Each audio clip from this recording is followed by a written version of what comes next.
It's Morning Joe and the Pro. I'm the Prez. I guess you could call me the Joe. We got the Pro with us, Dave Cokin, a legend in this industry.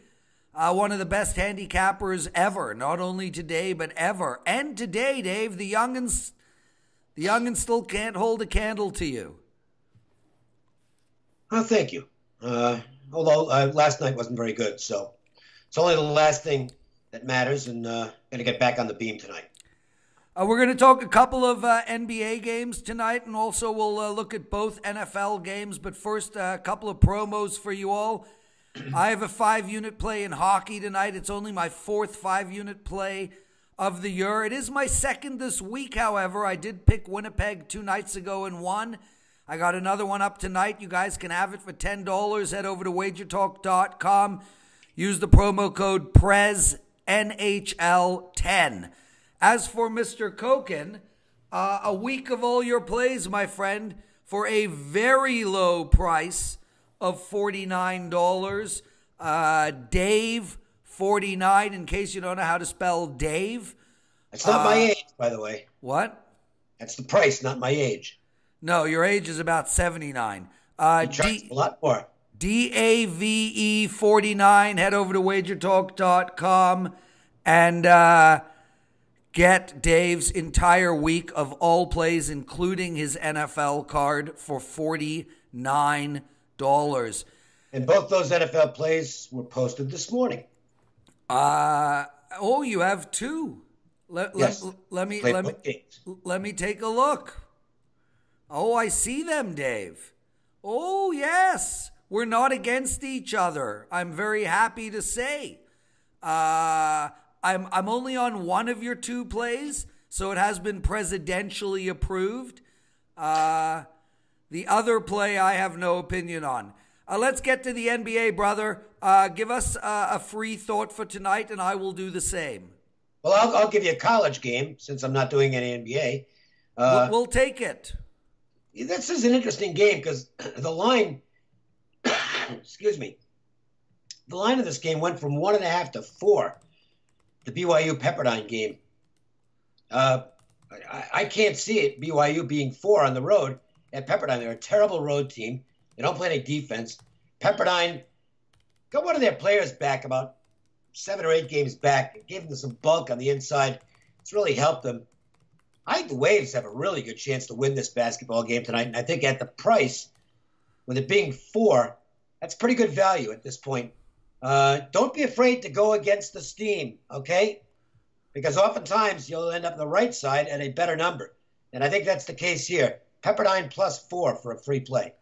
As for me, Dave, I don't mean to sound like a square bear here, but the Raps are at home tonight.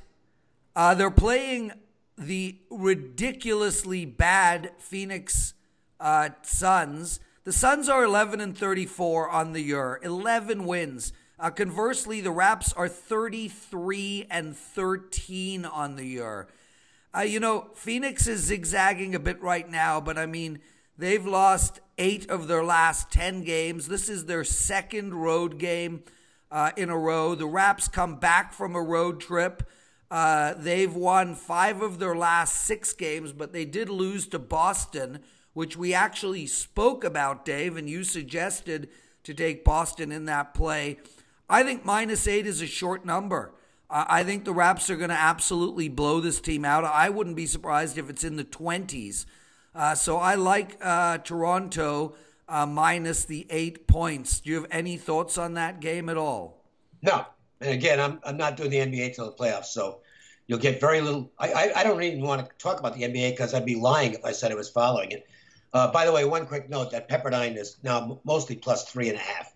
The 4s appear to be gone. So Dave's telling you Pepperdine. I'm telling you the Raps. Guys, make sure always to watch Morning Joe and the Pro. It's up at WagerTalk TV and on WagerTalk.com Monday to Friday, roughly around 2 p.m. every day Eastern Time. Dave, let's talk about the totals in these football games. New Orleans, the Rams, it's indoors. It's 56.5. It's an absolutely massive number. but we saw these teams play to 80 already this year. The issue, though, Dave, and I've spoken about this a lot this week, is, New Orleans is not putting up the type of points that they were at the beginning of the season.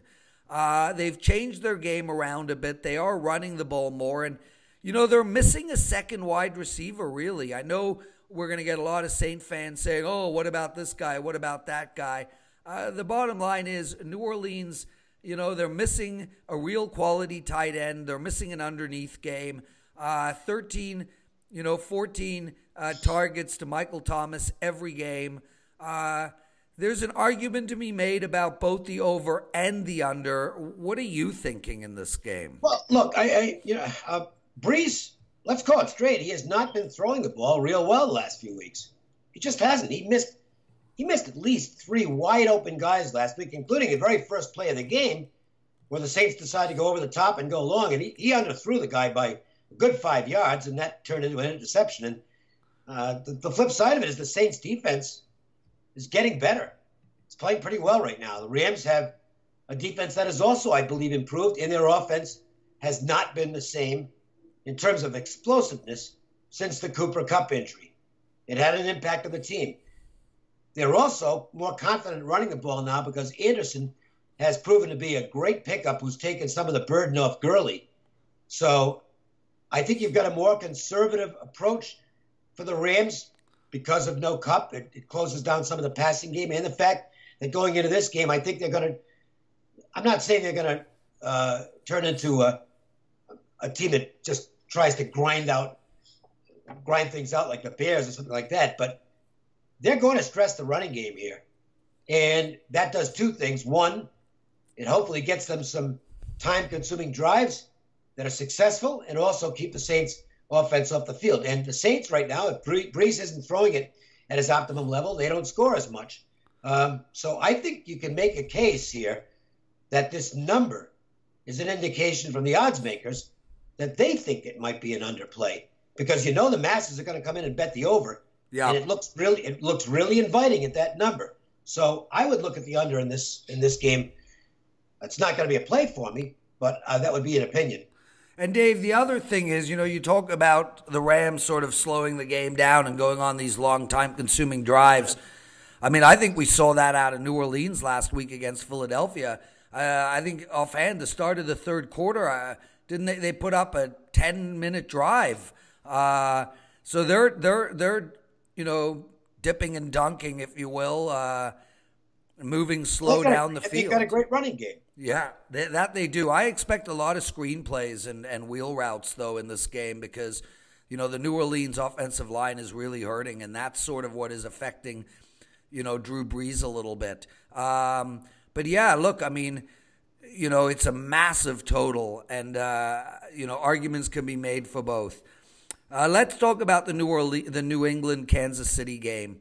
We came out at 57 on the total. It's down to 55.5. I think it's weather-related, although it's not the biggest line move. They expect the game to be super cold. It's really hard to throw and catch the ball in that type of weather. But with that said, Kansas City's playing in this, all week. New England is not afraid of the cold weather. They can throw the ball as well. And no matter how you look at it, whether Kansas City runs or they throw to Kelsey or they throw to Watkins or Hill, this team is averaging close to 34 points a game. New England has not played well on the road, especially defensively. Mm-hmm. I mean, again, I feel like you can make an argument for both the under and the over in this football game, and I'm nervous. What do you think here? I think you're getting a bargain on the total, on the over, because the weather is not really going to impact things to any great extent. It's not going to be windy, at least according to the forecast. So that these guys can play in cold weather. If it's not going to be windy and it's not going to be raining or snowing, I think it might not be a summertime offense, but these are 2 very talented offenses, and the defenses are question marks on both teams. And now this total is actually, based on the way they played the first time around, it's pretty low at this point. So I would say the value here, because of the overreaction to the weather, the cold temperatures, driving that number down. I think the way to play is the over. Yeah, and that's where I lean. You know, I mean, I'm nervous about it, but that's where I lean on the over. And I feel like New England is going to be able to keep up with Kansas City, but I think Kansas City is going to dictate the pace of this football game. I don't have any argument to that. I think it's going to be a fun game and could be very exciting. Dave, let's talk really quickly, and it might be a very short conversation. I know the Super Bowl is sort of the game of props. There's almost no value in the lines. They have 2 weeks to tweak it. A lot of fair weather fans are going to come out and play the sides in that game and the totals. Do you play any props in the semifinals? No, I'm not much of a props player. I think we've got guys, in fact, on the WagerTalk roster, some really good prop players. Brian Leonard comes to mind. Brian's a phenomenal props player. But I don't really spend that much time on it, and I think it's something you got to devote a lot of time to derive full value that's out there. And then you have to play several props because they're going to tie into one another. So, I could probably make some money selling them, but they'd be guesses. So I just stick to the game itself. I'm going to try and break the game down as well as I can and hopefully get the money with that. He's Dave Cokin. I'm the Prez. Guys, make sure to head over to WagerTalk.com. Buy a week, 7 days of Dave Cokin's plays for only $49. Use the promo code DAVE49 and get down on my 5-star NHL play tonight. Use the promo code PrezNHL10. It's $10. Dave, thanks for doing Puck Time with me today. Thanks for doing Morning Joe. Best of luck tonight, tomorrow, and during the weekend. We'll have you on a lot next week, as we always do. You're the best, my friend, and we'll speak to you later. Let's go get him.